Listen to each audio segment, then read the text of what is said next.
네, 이번 시간은 건축물의 건축입니다. 근데 건축 허가와 관련되는 부분이 이제 많이 나오죠. 그래서 일단은 이제 우리가 이 사전 결정이라는 게 있는데요. 여러분들이 우리가 건축 허가를 받기 전에 하는 게 뭐냐면은 건축 허가를 위한 사전 결정이라는 게 있습니다. 그러니까 이게 이제 여러 가지 관련되는 부서에 연결됐을 때는 사전 결정을 이렇게 한번 받아볼 수가 있습니다. 그래서 허가를 받을 수 있는가 없는가, 과연 이 건물이, 그러면 허가권자가 허가만 내주면 되지, 이게 허가권자가 판단할 문제가 있단 말이에요.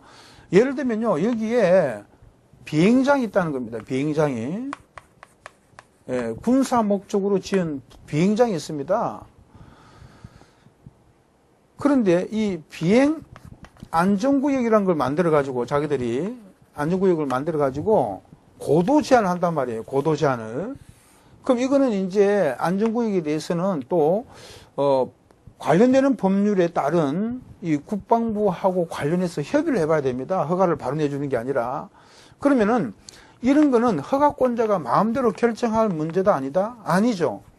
허가권자가 마음대로 이걸 몇 층까지 해줄 수 있다 없다를 결정할 수 있는 게 아니잖아요. 그러면 관계 법령에 따라서 해당 담당자하고 협의를 해봐야 됩니다. 지금 이렇게 이제 자기 혼자서 결정을 하지 못하고 관련 부서하고 연관성이 있는 부분이 있습니다.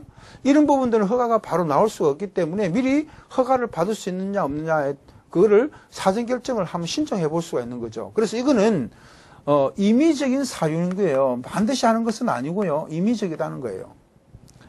예. 그런데 이 사전 결정 신청이 있으면은 건축복합민원 일괄 협의회라는 것을 개최를 할 수가 있습니다. 그래서 사전 결정 신청이라는 것이 있으면은 적어도 그렇죠. 결정을 여기서 봤단 말이야. 그러면 이제 사전 결정을 받는데 허가를 해주기로 사전 결정을 받단 말이야. 사전 결정. 받다 합시다. 그러면 이제 결정을 사전 결정 허가를 해주기로 하자 이렇게 결정을 받다면 통지는 7일 안에 통지하게 됐습니다. 통지. 예, 건축주에게는 빨리 알려주는 게 좋겠죠. 예, 그래서 자 아저씨 건물은 협의해 보니까 우리가 일괄 협의도 구성을 협의도 해보고 해보니까 좋아요. 아저씨는 이거는 허가를 내주기로 결정이 났습니다. 허가 여부를 결정한 거잖아요.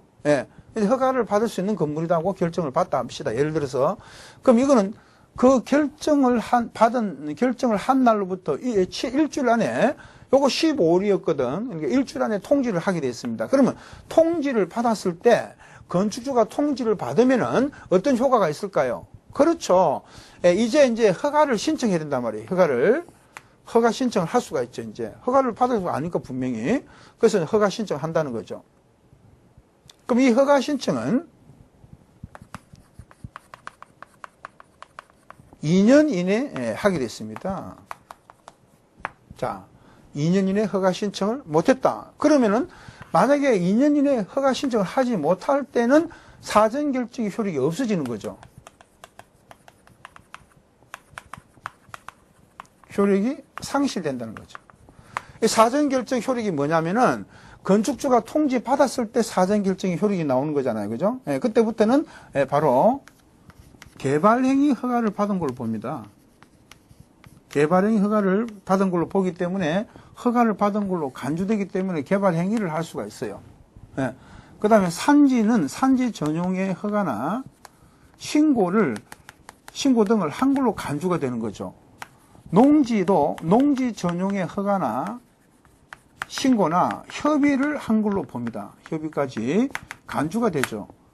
또 하천에 집을 짓는 경우에 하천 점용 허가를 받은 걸로 간주되는 거예요.